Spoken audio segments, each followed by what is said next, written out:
नमस्कार दोस्तों PCS academy में मैं आप सभी लोगों का स्वागत करता हूं। और दोस्तों आज से हम लोग बीओ मेंस के लिए आंसर राइटिंग की सीरीज़ स्टार्ट कर रहे हैं और जिसमें कि 3 प्रश्न आपको डेली दिए जाएंगे, उनकी ड्राफ्टिंग दी जाएगी। और यह जो ड्राफ्टिंग दी जा रही, जो आंसर राइटिंग का जो प्रोग्राम है, इसको आप लोग पूरी ईमानदारी के साथ में लिखने का प्रयास करिएगा। और इसकी पीडीएफ दोस्तों आप लोगों को जो टेलीग्राम ग्रुप चल रहा है, पेड ग्रुप बीओ मेंस का, तो उसमें आप लोगों को दी जाएगी। देखिए, जो मॉडल आंसर हैं पीसीएस एकेडमी पर इसलिए नहीं दिए जाते दोस्तों, बहुत सारे लोग बोलते हैं मॉडल आंसर दीजिए। देखिए, मॉडल आंसर इसलिए नहीं दिए जाते क्योंकि आपको किसी का अनुयायी नहीं बनाना है। आप एग्ज़ाम हॉल में जाते हैं, अब आपके सामने एक प्रश्न रहता है। प्रश्न में आप क्या करते हैं? सबसे पहले आप पॉइंट ढूंढना चालू करते हैं, एक फ्लो चार्ट बनाते हैं कि मुझे कौन कौन से शब्दों को, कौन कौन से जो कीवर्ड हैं उनको डालना है, इसमें ऐड करना है। उसी प्रक्रिया को यहाँ पर प्रैक्टिस करवाई जाती है। टेस्ट सीरीज़ के माध्यम से आपको फुल टेस्ट मिल रहा है और उसके साथ में ये जो ड्राफ्टिंग है ये दी जाएगी। एक दिन में 3 क्वेश्चन, 125 शब्दों में, 50 शब्दों में और 25 शब्दों में, तो जिससे आपकी प्रैक्टिस जो है वो बेहतर रूप से हो जाए। और जितनी भी चीज़ें हैं, वो चाहे साइंस का पोर्शन हो, सारी चीज़ें, सभी चीज़ों से एक मिक्सअप जो चीज़ें हैं वो आपको डे बाय डे मिलेंगी। अब ठीक है, जो फुल टेस्ट है वो भी आपका कराया जाएगा। तो इस जो आंसर राइटिंग प्रोग्राम है, इसको आप लोगों को क्या करना है कि अच्छे से जो प्रश्न है, प्रश्न को बहुत ही बेहतर तरीके से लिखना है। देखिए, कुछ चीज़ें हैं कि जैसे 25 शब्दों में आपको टू द पॉइंट उसके बारे में लिखना ही होगा। ठीक है, 25 शब्दों में आप 3 से 4 लाइन, 5 लाइन ही लिखना हो, जो उससे ज़्यादा नहीं लिख सकते। ठीक है, 3 साढ़े 3 लाइन, इससे ज़्यादा नहीं लिखना है आपको। ठीक है, 50 शब्दों में आधे पेज में आप लिख सकते हैं।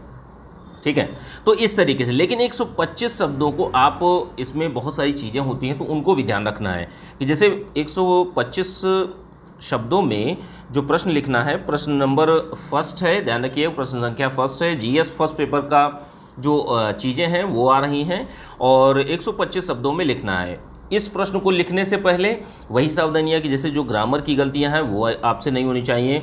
जो इंट्रोडक्शन पार्ट होता है, बॉडी पार्ट, कंक्लूजन पार्ट, उनमें आप लोग एक एक कोटेशन जरूर डालिए। ठीक है, कोटेशन जरूर डालिए, स्वच्छता का खास ख्याल रखिए।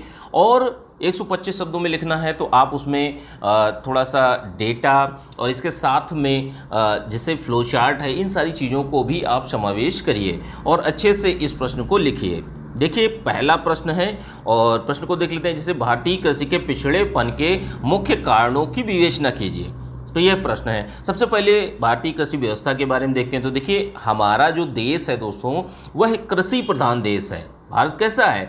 यहाँ पे जो भारत के लोगों का जो मुख्य आय साधन है वो कृषि है। आप सोच कर देखिए कि जो कृषि प्रधान देश है और यहाँ पर कृषि को ही महत्ता नहीं दी गई है।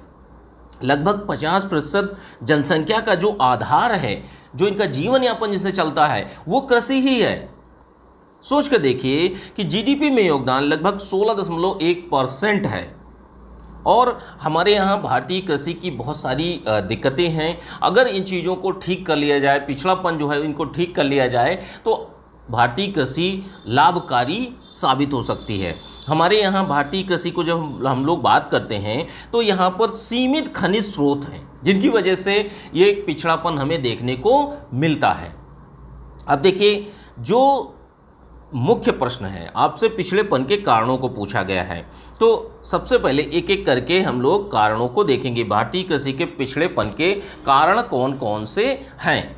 तो देखिए, हमारे यहाँ क्या है, शहरी ग्रामीण एक विभाजन है कि जैसे मुख्यतः जो अधिकतर कृषि है वो ग्रामीण क्षेत्रों में की जाती है और जो शहरी क्षेत्र हैं वहाँ पर ये सारी चीज़ें नहीं होती हैं, होती भी तो हैं तो वो कम मात्रा में होती हैं। तो ये जो शहरी ग्रामीण विभाजन है, ये एक कृषि के पिछड़ेपन का कारण है। वहीं पर आप देखते होंगे कि जैसे शहर के आसपास जो खेत होते हैं उनमें अच्छी फसल उगाई जाती है, जो रोजाना जिसकी क्रय विक्रय हो सके। ठीक है, उनमें लोग इन्वेस्टमेंट भी करते हैं। लेकिन यहीं पर अगर आप ग्रामीण क्षेत्रों में जाएंगे तो वहाँ पर क्या होता है, वहाँ पर कृषि एक परंपरागत कृषि की जा रही है। ठीक है, प्रौद्योगिकी का कोई भी प्रयोग नहीं हो पा रहा है, जिसके कारण क्या है, कृषि बहुत ही ज़्यादा पिछड़ेपन के कारण में आ रही है, ठीक है, इसका पिछड़ापन देखा जा रहा है। अब देखिए जो शहरी ग्रामीण, जैसे शहरी क्षेत्रों में क्या है, शहरी क्षेत्रों में कृषि अभी भी ठीक दशा में है, लेकिन ग्रामीण क्षेत्रों में देखेंगे एक तो उनके अंदर जागरूकता नहीं होती, ऊपर से बीज, आपके उर्वरक, इन सारी चीज़ों को देखते हुए ये और ज़्यादा दिक्कतें आ जाती हैं, मानसून पर निर्भरता, ये सारी की सारी चीज़ें आती हैं। और दूसरा सबसे बड़ा कारण कौन सा है? दूसरा सबसे बड़ा कारण है जो कृषि क्षेत्र में निवेश है वो बहुत कम हुआ है, बहुत कम मात्रा में है, जिसके कारण देखिए एक मानसिकता बन चुकी है कि एग्रीकल्चर में कुछ नहीं रखा है, कृषि में कुछ नहीं रखा है, खेती बाड़ी करने में आप उतना पैसा नहीं कमा पाएंगे, इसीलिए लोग शहरों की तरफ पलायन करते हैं।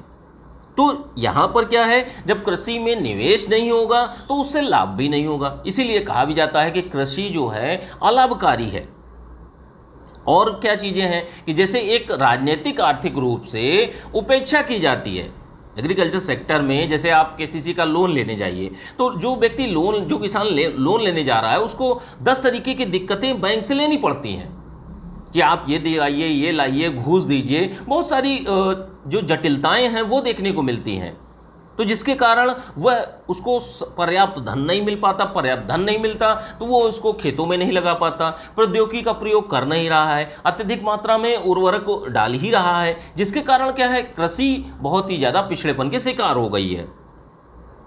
और क्या है, जैसे एग्रीकल्चर सेक्टर में हम लोग देखते हैं ग्रामीण परिवेश में जो सिंचाई की पद्धतियाँ हैं वो अच्छी नहीं है। जैसे नई नई जो टपक सिंचाई है और जो नई नई प्रौद्योगिकियां हैं उनका लोग प्रयोग नहीं करना चाहते, जो एक परंपरागत ढर्रा है उसी पर आगे चलते रहना चाहते हैं। तो ये भी एक मुख्य कारण माना जाता है जो भारतीय कृषि का जो पिछड़ापन है उसके कारण। जैसे अमेरिका में आप जाएंगे तो देखेंगे बड़े बड़े प्लॉट कटे हैं, बहुत बड़े बड़े कई कई किलोमीटर के प्लॉट कटे हैं, और उन्हीं पर जो अमेरिका के किसान हैं वो बहुत ज़्यादा समृद्ध हैं, क्योंकि उन्होंने प्रौद्योगिकी के माध्यम से, आप यहाँ पर देखते होंगे किसान बहुत गरीब है, लेकिन वहाँ पर जो आप सोच के देखिए कीटनाशकों का छिड़काव हेलीकॉप्टर से किया जाता है, ऐसी चीज़ें आप लोगों ने देखी होंगी।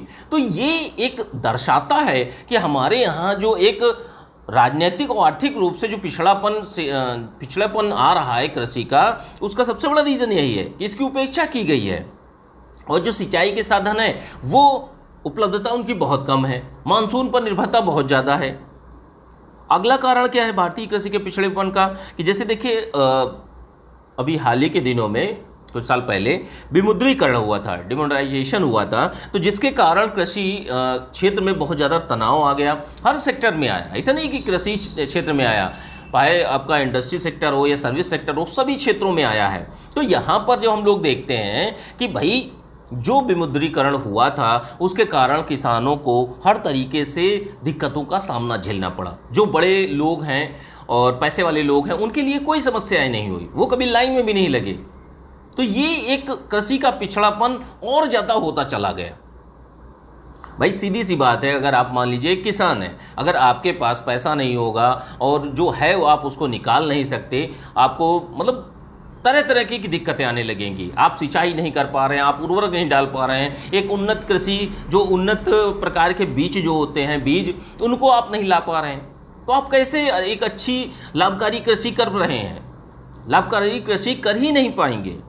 और क्या है कि जैसे मूल्य नियंत्रण की जो व्यवस्था है, मूल्य नियंत्रण पर प्रतिबंध लगाए गए हैं सरकार के द्वारा, तो उन मूल्य नियंत्रणों जो प्रतिबंध है उन प्रतिबंधों को हटाना बहुत ज़्यादा ज़रूरी है। इसी के कारण जो प्रतिबंध लगे हैं भारतीय कृषि के पिछड़ेपन के कारण माना जाता है। हमारे यहाँ देखिए सिंचाई, जैसे जल संचय नहीं किया जाता, जल संचय प्रणालियाँ जितनी भी हैं तो उनको अपनाना चाहिए, जिससे हमारे जो सिंचाई क्षमता है उसमें वृद्धि हो सके। और सिंचाई क्षमता में वृद्धि नहीं होती, इसीलिए पर्याप्त जो सिंचाई है जो खेतों में होनी चाहिए वो नहीं होती, जिससे पैदावार कम होती है। पैदावार कम होती है तो किसानों की आय कम होती है, और आय कम होगी तो भाई व्यक्ति करेगा ही नहीं किसानी। तो ये भी ऐसी चीज़ें देखने को मिलती हैं। देखिए पिछले 15 वर्षों में कहा जाता है कि कृषि के पिछड़ेपन के कारणों को जो हम लोग बात करते हैं, तो पिछले 15 वर्षों में उर्वरक क्षेत्र में निवेश नहीं हुआ है। भाई अगर आप जो उर्वरक क्षेत्र है, जो उर्वरक सेक्टर है, ठीक है, उसमें अगर इन्वेस्टमेंट नहीं होगा, लोग निवेश नहीं करेंगे, तो एक अच्छे गुणवत्तापूर्ण का जो उर्वरक है वो किसानों को नहीं मिलेगा। ठीक है, जैविक कृषि नहीं की जाती। हमारे यहाँ क्या है, जैविक कृषि नहीं की जाती, कहीं कहीं पर थोड़ी मात्रा में की जा रही है, लेकिन उतनी मात्रा में एक क्रॉप रोटेशन प्रणाली होती है, ठीक है, फसल चक्रण, तो उसको नहीं अपनाया गया है। ठीक है, इसको अपनाना बहुत ज़्यादा जरूरी है अगर कृषि को लाभकारी स्थिति में लाना है तो। और क्या चीज़ें हैं कि जैसे हमारे देश में कृषि का मानसून पर निर्भरता बहुत ज़्यादा है। बहुत सारी आप लोग जानते भी होंगे कि जिस समय बारिश होती है उस समय तो भाई ठीक है, लेकिन कहीं कहीं पर जो नदियां हैं सदाबहानी नहीं है, सूख जाती हैं, पानी चला जाता है। अब सिंचाई करने के लिए ट्यूबवेल हो गए और नलकूप हो गए, इनके माध्यम से, छोटी छोटी नहरों के माध्यम से सिंचाई की जाती है। अब अगर पानी नहीं है तो सिंचाई नहीं हो पाएगी, सिंचाई नहीं हो पाएगी तो सारी की सारी चीज़ें बेकार हो जाएंगी। और क्या है कि कृषि के पिछड़ेपन की कारण की जब हम लोग बात करते हैं तो देखिए इसमें कृषि उत्पादक संगठनों की अक्षमता भी यहाँ पर आती है कि ये लोग जो किसान संगठन है ये भी किसानों के हितों के लिए कार्य अच्छी प्रकार से नहीं करते। तो ये ओवरऑल में जब हम लोग देखते हैं कि जो एग्रीकल्चर सेक्टर है उसका डिक्रीज होना या उसकी स्थिति डिक्रीज होना, पिछड़ापन जो देखा जा रहा है वो इन्हीं सब कारणों के कारण देखा जा रहा है। ठीक है, तो इस तरीके से आप लोगों को अच्छी तरीके से इस प्रश्न को लिखना है। ठीक है, और निष्कर्ष में आप बताइए, अपने कुछ सुझाव भी दे दीजिए। ठीक है, चलिए आज के दूसरे प्रश्न में चलते हैं। 3 प्रश्न हैं। अब ये 50 शब्दों में प्रश्न को लिखना है। देखिए अगर आपके पास किसी भी प्रश्न में, जैसे ये फॉर्मेटिंग इतनी ज़्यादा बेहतरीन होती है कि आपको बने बनाए पॉइंट्स मिल जाते हैं, बस आपको कार्य का करना होता है, आपको लिखना होता है, कुछ नहीं करना, आप लिखते जाइए बस। आपको कोई भी चीज सिलेक्शन नहीं दिला सकती, केवल एक चीज सिलेक्शन दिला सकती है, लिखना, आंसर राइटिंग। अगर आंसर राइटिंग नहीं करेंगे तो कुछ नहीं होने वाला, सारी चीजें बेकार हो जाएंगी। तो इन चीजों को आप लोग समझिए और आंसर राइटिंग करना स्टार्ट कर दीजिए। लिखिए, बार बार लिखिए, 1 बार लिखिए, 2 बार लिखिए, 3 बार लिखिए, 4 बार लिखिए। ठीक है, तो इस तरीके से चीजें हैं कि जैसे ये देखिए, ये भी प्रश्न जो है जीएस फर्स्ट पेपर का ही है, और फर्स्ट पेपर का मतलब जीएस का एक ही पेपर है, उस वही है। ठीक है, प्रश्न संख्या 2 है और 50 शब्दों में आपको लिखना है। 50 शब्दों में लिखना है। शब्द सीमा का खास ख्याल रखें, जितनी शब्द सीमा में आपसे कहा गया है उतना ही आपको बताना है। जो प्रश्न में पूछा है टू द पॉइंट उसी का जवाब दीजिए। इन दोनों प्रश्नों में 50 शब्द और 25 शब्द, इसमें आप कोटेशन ये सारी चीज़ों को ऐड ही नहीं कर पाएंगे। ठीक है, क्योंकि स्ट्रेट थ्रू क्वेश्चन आपसे पूछा जाएगा, इतना आप लोग ध्यान रखिएगा। ठीक है, तो देखिए मंगलयान मिशन के उद्देश्यों को बताना है कि मंगलयान मिशन के उद्देश्य क्या है। तो देखिए जो मंगलयान मिशन है, ठीक है, मंगलयान मिशन जो है, ठीक है, यह मंगल ग्रह के लिए भेजा गया था। भारत का बहुत ही अत्यंत ही महत्वाकांक्षी मिशन है। भारत का ऐसा पहला मिशन है जो अन्य ग्रहों के अध्ययन के लिए भेजा गया था। अब नवंबर 2013 में सतीश धवन अंतरिक्ष केंद्र से यह प्रक्षेपित किया गया था। प्रक्षेपण यान कौन सा था? प्रक्षेपण यान PSLV C-25 से इसको प्रक्षेपित किया गया था। ठीक है, PSLV का क्या फुल फॉर्म होता है? Polar satellite launch vehicle. ठीक है, C-25 से इसको प्रक्षेपित किया गया था मंगलयान मिशन को। देखिए आपने थोड़े बारे में आपने जैसे मान लीजिए आपको 10 लाइनों में लिखना है तो 5 लाइनों में आप मंगलयान मिशन के बारे में बताइए और 5 लाइनों में आप मंगलयान का जो मिशन है उसके उद्देश्यों को बता दीजिए। ठीक है, तो मंगलयान मिशन के उद्देश्यों की जहाँ तक हम लोग बात करते हैं तो ये देखिए, जो भारत में एक स्वदेशी तकनीकी के माध्यम से जो उपकरण हैं उनका विकास करना, उनका निर्माण करना, स्वदेशी विकसित उपकरणों के माध्यम से मंगल ग्रह की सतह का अध्ययन करना इसका मुख्य उद्देश्य था। जो भारतीय रॉकेट प्रणाली है उसको सुदृढ़ करना। भाई अगर हमारे यहाँ जो रॉकेट प्रणाली है, जो लॉन्चिंग सिस्टम है, उसको और सुदृढ़ करना। अंतरिक्ष के क्षेत्र में अंतरिक्षयान निर्माण, भाई जो आप भेज रहे हैं अंतरिक्षयान, ठीक है, तो अंतरिक्षयान निर्माण और संचालन क्षमताओं का प्रदर्शन करना। भाई दूसरे देश भी देखते हैं कि भारत ने, इंडिया ने इस तरीके से चीज़ें करी हैं, तो इनका प्रदर्शन और इनका डेवलपमेंट, दोनों की दोनों चीज़ें, यह मंगलयान मिशन का उद्देश्य था। ठीक है, टू द पॉइंट आपको चीज़ें बतानी है। कहीं और से भी आपने कुछ चीज़ें पढ़ी हों या आपके दिमाग में हो तो उनको भी ऐड कर लीजिए। ठीक है। अब देखिए तीसरा प्रश्न क्या है। तीसरा प्रश्न आपको बहुत ही कम शब्दों में 3 से 4 लाइनों में आपको लिखना है। अब इसमें आपसे विश्लेषण तो नहीं करवाएगा, ठीक है, तो टू द पॉइंट आपको लिखना है। तो प्रश्न क्या है, ये भी फर्स्ट पेपर का ही है, सेकंड पेपर में आपका हिंदी आती है। प्रश्न संख्या 3 है, 25 शब्दों में आपको लिखना है। 25 शब्दों में क्या लिखना है, प्रश्न क्या है, प्रश्न को देखिए। नीतिगत कटौती प्रस्ताव क्या है। जो नीति कटौती प्रस्ताव होता है ये क्या होता है। तो देखिए जब संसद चल रही होती है, संसद पटल पर जब बजट रखाया जाता है और जब बजट संसद में विपक्ष यानी विपक्षी पार्टियां जो होती हैं, विपक्षी दल जो होते हैं, उनको नापसंद गुजरता है, जो विपक्ष को बजट पसंद नहीं आता, ऐसी स्थिति में क्या है, जो विपक्ष है, जो विपक्षी पार्टी होती है, वह सत्तारूढ़ दल के, सत्तारूढ़ सरकार के नीति के प्रति असहमति दर्ज करता है। असहमति दर्ज करने के बाद यह मांग करता है कि ये जो नीति है, जो बजट है, इसकी राशि को 1 रुपये कर दिया जाए। एक सांकेतिक होता है, ठीक है, कि हाँ भाई मैंने किसी चीज़ को, जैसे 2 लाख 5 लाख करोड़ का आपका बजट बना, तो उसको 1 रुपये कर देना, तो इसका मतलब है कि सत्तारूढ़ दल की यह हार मानी जाती है।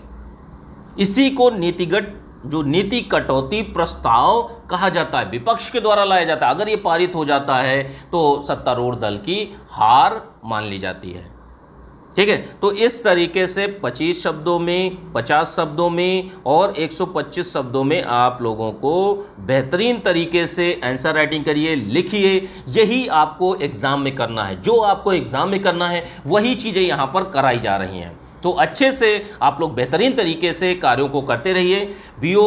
ये इसकी पीडीएफ जो है बीओ मेंस के पेड ग्रुप में आप लोगों को पीडीएफ दे दी जाएगी। जो लोग भी बीओ मेंस के बैच से जुड़ना चाहते हैं, नंबर है 9140085178 पर आप लोग मैसेज कर सकते हैं, ठीक है।